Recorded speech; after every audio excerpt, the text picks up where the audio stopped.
अस्सलामुअलैकुम dear student, उम्मीद करता हूँ कि आप ठीक होंगे, खैरियत से होंगे। आज हमारा मोस्ट इंपॉर्टेंट टॉपिक है रोस्किन मेथड। आज मैं आपको रोस्किन मेथड के कुछ इंपॉर्टेंट क्वेश्चन कराऊंगा। वीडियो एंड तक जरूर देखिएगा, स्किप ना करिएगा ताकि आपको 100% समझ आ जाए। आते हैं क्वेश्चन की तरफ। y double dash plus y equal to secant है। अब देखिए, ये जो क्वेश्चन आपको दिया गया है, ये जो इक्वेशन है, ये नॉन होमोजेनियस इक्वेशन है। अब आपने जो रोस्किन मेथड अप्लाई करना है, सबसे पहले तो आपके पास होमोजेनियस इक्वेशन होनी चाहिए। आपने नॉन होमोजेनियस को होमोजेनियस में कन्वर्ट करना है। कैसे करना है, याद रखें, नॉन होमोजेनियस इक्वेशन एक ऐसी इक्वेशन होते हैं जो इक्वल की साइड दूसरी साइड पे फंक्शन दे दिया गया हो। फंक्शन किसी तरह का भी हो सकता है, ट्रिग्नोमेट्री, पोलिनोमियल फंक्शन हो सकता है या एक्सपोनेंशियल हो सकता है। आपने इसको होमोजेनियस में कन्वर्ट करना है, तब भी आप रोस्किन मेथड लगा सकते हैं। ठीक है, आप कन्वर्ट कैसे करेंगे कि फंक्शन इक्वल टू 0 जब करेंगे। ठीक है, उससे पहले बेसिक चीज है वाई डबल डैश क्या होता है, वाई डैश क्या होता है, उसके बारे में थोड़ा सा कंसेप्ट देता चलूं कि वाई डैश जो है वो डेरिवेटिव ऑफ वाई, वाई का डेरिवेटिव होता है। ठीक है, आपने परेशान नहीं होना कि पता नहीं क्या चीज है। वाई डबल डैश जो है वो double derivative of y, y का जो है डबल डेरिवेटिव है। ठीक है, अब देखिए वाई डैश जो है वो इक्वल होता है डी वाई और डी एक्स। डी वाई और डी एक्स लिखे या वाई डैश लिखे, कोई फर्क नहीं पड़ता। क्वेश्चन में वाई डैश था तो मैं इस वजह से वाई डैश लेके चलूं और आपको कंसेप्ट दे रहा हूं ताकि आपको पता चले।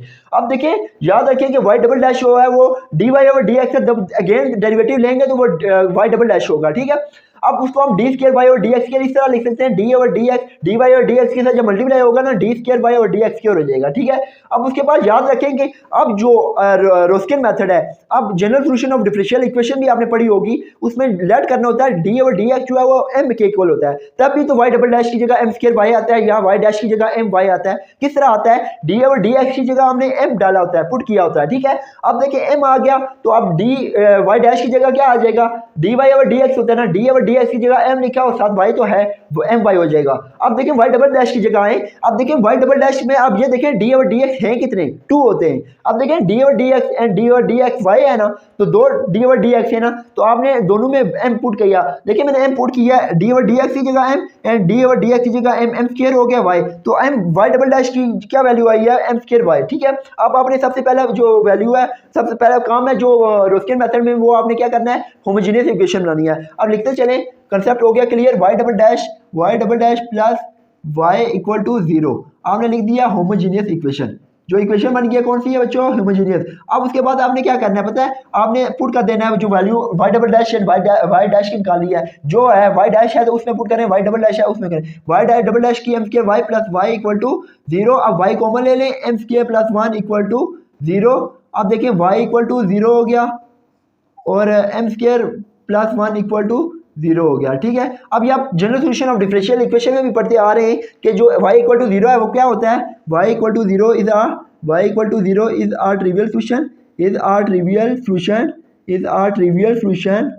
एंड फॉर नॉन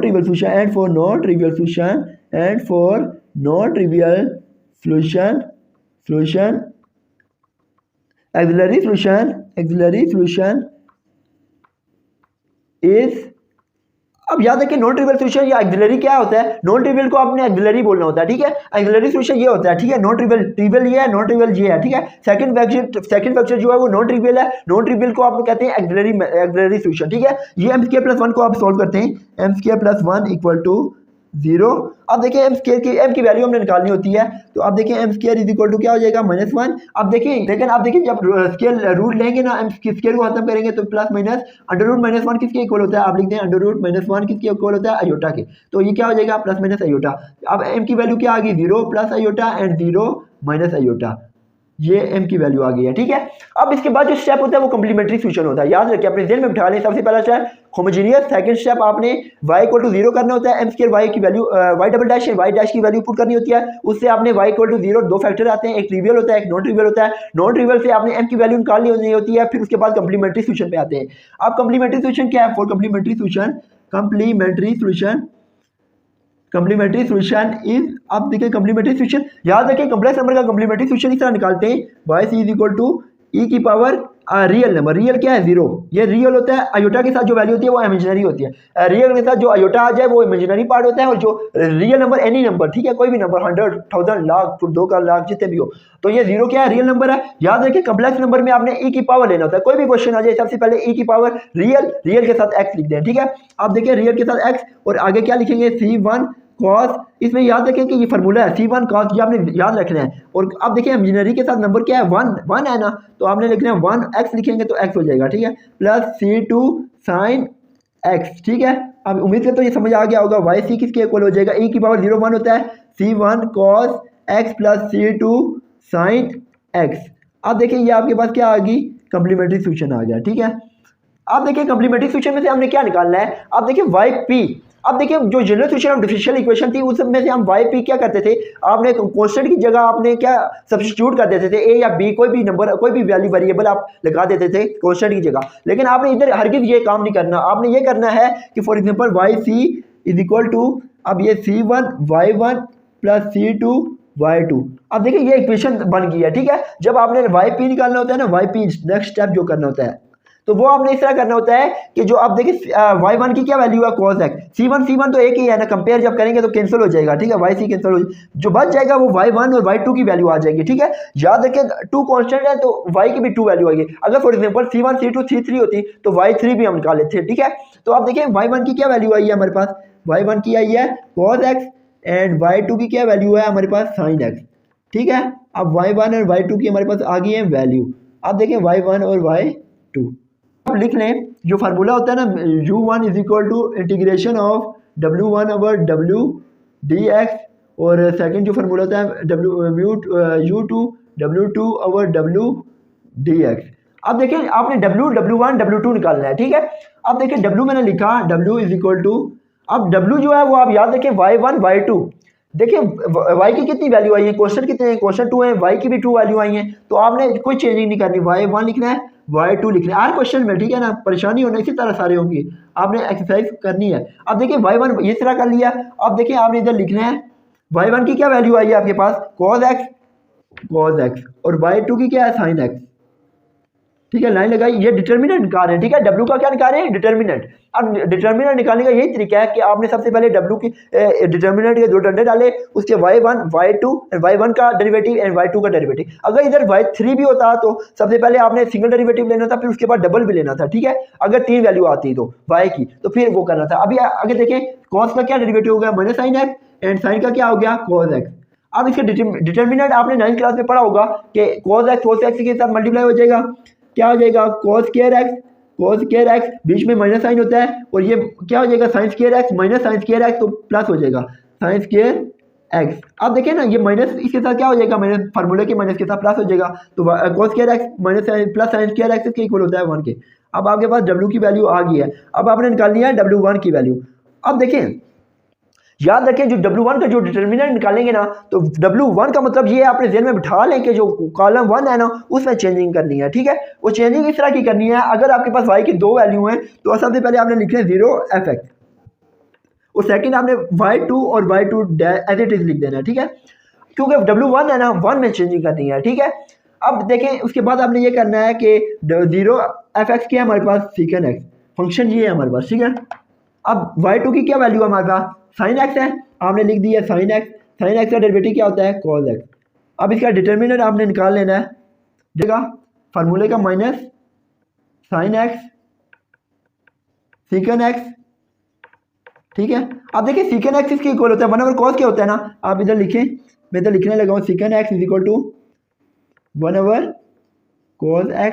आप देखिए 1 ओवर cos आप पुट कर रहे हैं w1 is equal to minus sin x cos x, 1 over cos होता है ना, तो ये क्या हो जाएगा माइनस 10x। अब देखिए w1 की क्या वैल्यू आ गई आपके पास माइनस 10x।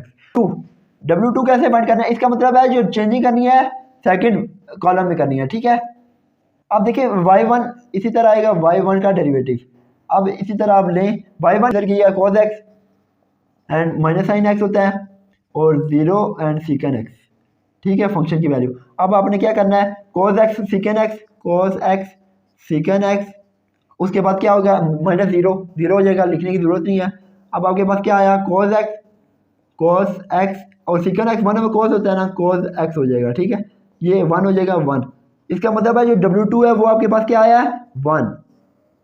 अब देखिए अब आपने वो u का फार्मूला पुट कर देना, ठीक है, रोस्कियन मेथड का जो फार्मूला मेन। अब देखिए w1 ओवर w dx और सेकंड क्या था u2 क्या था w2 over W D x. अब देखिए W1 क्या है आपके पास, W1 की क्या वैल्यू आई है आपके पास -10x, माइनस बाहर चला गया 10x डी एक्स, और W की 1 है, ठीक है, और लिखे ना, और U2 is equal to W2 की क्या वैल्यू है 1 एंड W की भी 1 डी एक्स, ठीक है।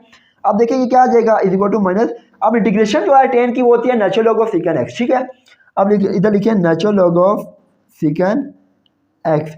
आप देखिए आपने प्लस सी नहीं लगाना, ठीक है, इंटीग्रेशन का साइन इधर क्यों नहीं लगाना, क्योंकि कॉन्स्टेंट 2 ही थे, ये देखिए ना, ये कॉन्स्टेंट 2 ही है ना जो इधर लिखे गए हैं। अब इसके अलावा आपने नहीं एंड पे डालना, ठीक है, ये बाद औक़ात बच्चे कंफ्यूज होते हैं ना। तो आप देखिए इसके बाद आपने ये करना है थोड़ा by u1 equal to minus natural log of secant x is equal to natural log of की प्रॉपर्टी है जो शुरू में वो पावर चली जाती है सीकन एक्स -1। देखिए अब देखिए natural log of secant 1 over secant x लिख सकता हूँ, तो ये क्या हो जाएगा natural log of cos x, ठीक है। अब देखिए 1 over secant x cos x ही होता है ना। अब आपने क्या करना है u2 फाइंड करना है, u2 फाइंड कर is equal to 1 d x. 1 का क्या होता है u2 की क्या वैल्यू होगी x, 1 का इंटीग्रेशन x होती है। तो आप देखिए आपके पास वैल्यू आ गया u1 की क्या आई है natural log of cos x, और u2 की क्या आई है हमारे पास x। तो ये आपका आ गया आंसर फाइनल। हमने जो है रोस्किन मेथड में ये u1 और u2 की एट दी एंड हमने निकालना था। उम्मीद करता हूँ ये आपको समझ आ गया होगा। अगर आपको वीडियो पसंद आई तो लाइक शेयर एंड सब्सक्राइब करना ना भूलें। मिलते हैं नेक्स्ट वीडियो में, जब तक के लिए खुदा हाफिज़।